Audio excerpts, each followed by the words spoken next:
Bir insan düşünün ki, ömrü boyu lotereyada necə qalib gəlməyin sirrini tapıb. Hətta elə bir sir ki, ona 14 dəfə jackpot qazandırıb. Bu adamın adı Stefan Mandel idi. Həm Rumıniya, həm də Avstraliya vətəndaşı olan, riyaziyyatı həyatına çevirən bir dahi. Mandel heç vaxt şansa güvənməyib. O, riyaziyyata inanıb.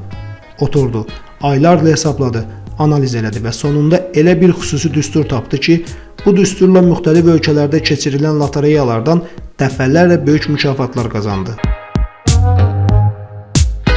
İnsanların çoxu lotereya bileti alanda sadəcə bəlkə mənə düşər deyə ümid edirlər. Amma Mandel fərqli idi. O, bəlkəni mümkünə çevirmək üçün riyaziyyatdan istifadə elədi. O deyirdi ki, bu metod nəzəri cəhətdən istənilən lotereyada qalib gəlməyə imkan verir. Sadəcə bir məsələ var. Bu sistem üçün böyük maliyyə resursu lazımdır.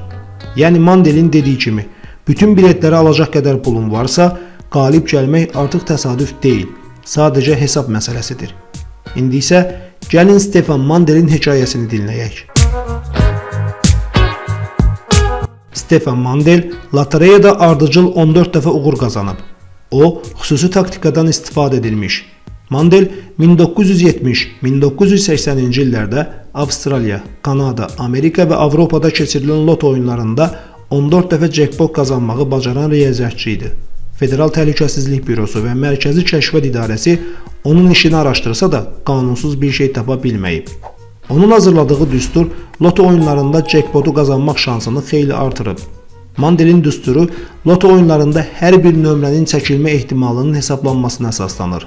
Bu ehtimallardan istifadə edərək Mandel jackpotu qazanmaq şansı ən yüksək olan kombinasiyaları müəyyənləşdirib. Mandel düsturlar hazırlayır. Ölkəsi Rumuniyada 6 jackpotdan 5'ini qazanır və həmin pullarla vətəni Rumuniyadan Avstraliyaya qaçır. Stefan arvadı və 2 uşağı ilə birlikdə Avstraliyaya köçəndən sonra sığorta agenti kimi fəaliyyətə başlayır. Ancaq bu ölkədəki lotereyalarda onun diqqətini çəkir və yenidən lotereya oynamağa başlayır. Nəticədə Avstraliya və Böyük Britaniyada 12 dəfə böyük mükafata layiq görülür və 10 il ərzində 1,1 milyon avro qazanır. Bütün diqqətini bu işə yönəldən Mandel peşəkar lotereya oyuncusu olur və öz algoritmi ilə güclü kompüter sistemi qurur.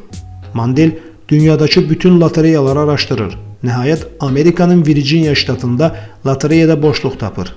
Amerika hökuməti oyunçulara evdə bilet çap etməyə icazə verirdi. 1992-ci ildə o 2524 investoru razı salaraq onların hər birinin $3000 sərmayə qoymasına nail olur.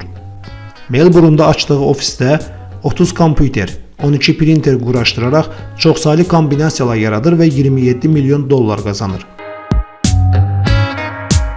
Bu, onun bütün diqqəti üzərində cəmlənməsinə səbəb oldu.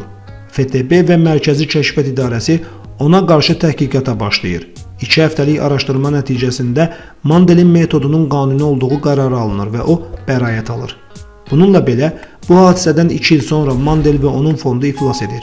Avstraliyadan sonra İsrailə mühacirət edən Mandel orada dələduzluqda günahlandırılaraq 20 ay müddətində həbs olunub. Cəza müddəti bitdikdən sonra o Vanuatuya mühacirət edir. Amerika hökuməti isə Mandelin tapdığı boşluğu aradan qaldırmaq üçün qanunvericiliyi dəyişib. Evdə kuponların çapına və toplu biletlərin alınmasına məhdudiyyətlər qoyub. Mandel ona lotereyada qalib gəlməyə imkan verən algoritmi heç vaxt açıqlamadı. Sadəcə təxmin edilənlər belə idi ki, o mümkün kombinasiyaların ümumi sayını hesablayıb. Daha sonra jackpot məbləğinin kombinasiyaların sayından ən azı 3 dəfə çox olmasını gözləyib. Hər kombinasiya üçün investor tapıb.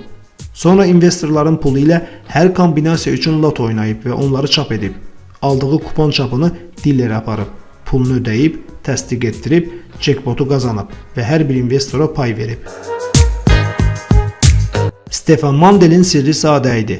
O, şans sözünü riyaziyyatla əvəz etdi və 14 dəfə qalib gəldi. Yaxşı, siz olsaydınız, həyatınızı bir formula etibar edərdinizmi?